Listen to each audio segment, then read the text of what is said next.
REED-BBS, BBS. I learned how to build mics in my workshop class, so give me this award and let's not make it the last. Continuing REED-BBS's award tour.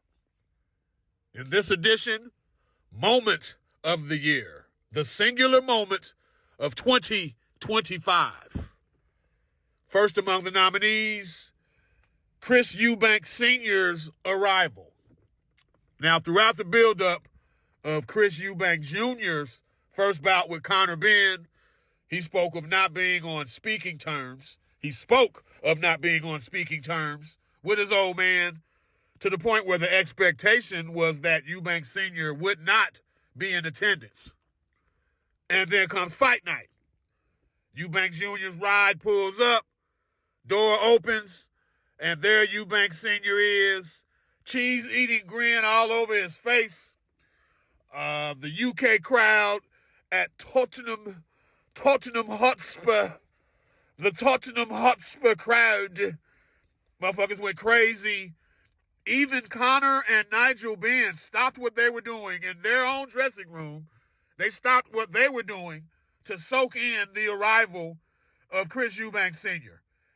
It was a moment indeed, and the announcer said, "The picture of the year.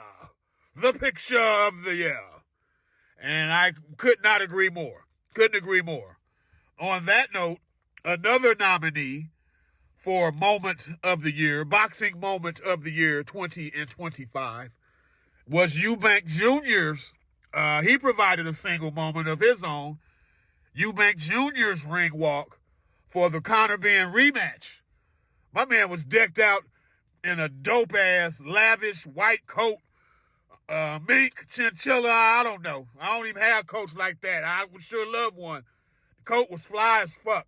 Mink or chinchilla, long and lavish, and he had 50 Cent rhyming along with him to Many Men and Wankster.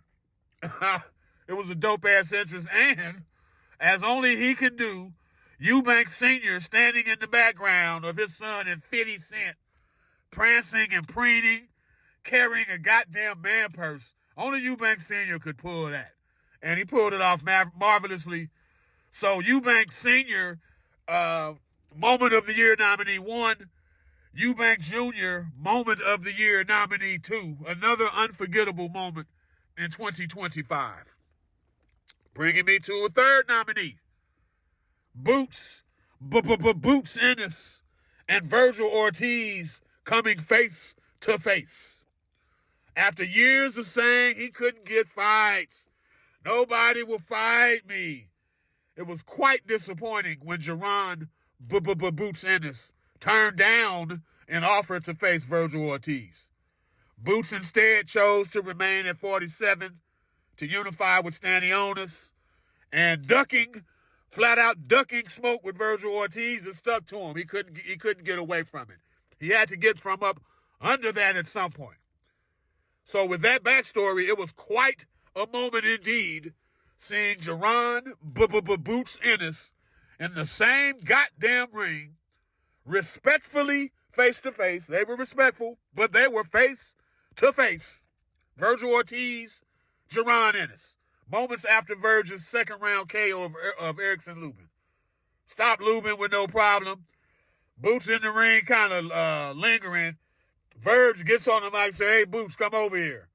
And then they had the face-to-face. Hopefully the fight happens in 2026, but that's not even the point. The point is, Moment of the Year nominee 2025, Boots and Verge face-to-face. But with all that said and established, great moments indeed. The REED-BBS 2025 Boxing Moment of the Year is TerenceCrawford's ring walk for Canelo Alvarez. Now, we first saw this side of Bud during the Earl Spence negotiations and the build-up. I'm A side, you B side. Big fish in a little pond. Spence even proclaimed himself the big fish, Moby Dick. Spence ended up getting the A side treatment for the Bud fight. So Bud was like, okay, I'm going to have a fish fry. He's the big fish. I'm going to catch him. I'm going to cook him up, and I'm going to cut him. And then the ring walks came for their fight. Terence Bud Crawford game face on, and a fisherman's net draped all over his robe and sewn into parts of his trunks. Trunks, robe, and a simple net weaved into his, and a simple net all weaved into his shit. It was simple yet regal. Like, it was dope as fuck. It was very subtle and unspoken and thoughtful and serious. It was all of that all into one. And Bud commanded that moment, and subsequently he commanded the Spence fight. Commanded all of that in one fell swoop. In that same vein, the ring walk for Canelo was every bit as orchestrated. Every bit as orchestrated. The Spence ring walk, it was like the perfect finishing touch. It was like straightening a crooked picture on the wall. Then you look at it, you're like, there it is. Now it's just right. So the ring walk for Canelo, every bit as orchestrated. And unlike every other time a brother attempted a cultural statement when fighting a high-profile Mexican or Latin fighter, every other time, like Floyd, like Tank Davis, like Uncle Roger back in his day, the brothers always rocked a sombrero, which was obviously received poorly by Latin communities, and understandably so. Like, brother in a sombrero, come on now. Bud Crawford shit was an homage. It wasn't disrespectful. It wasn't trying to be funny or cute at the expense of Mexicans or Latin culture.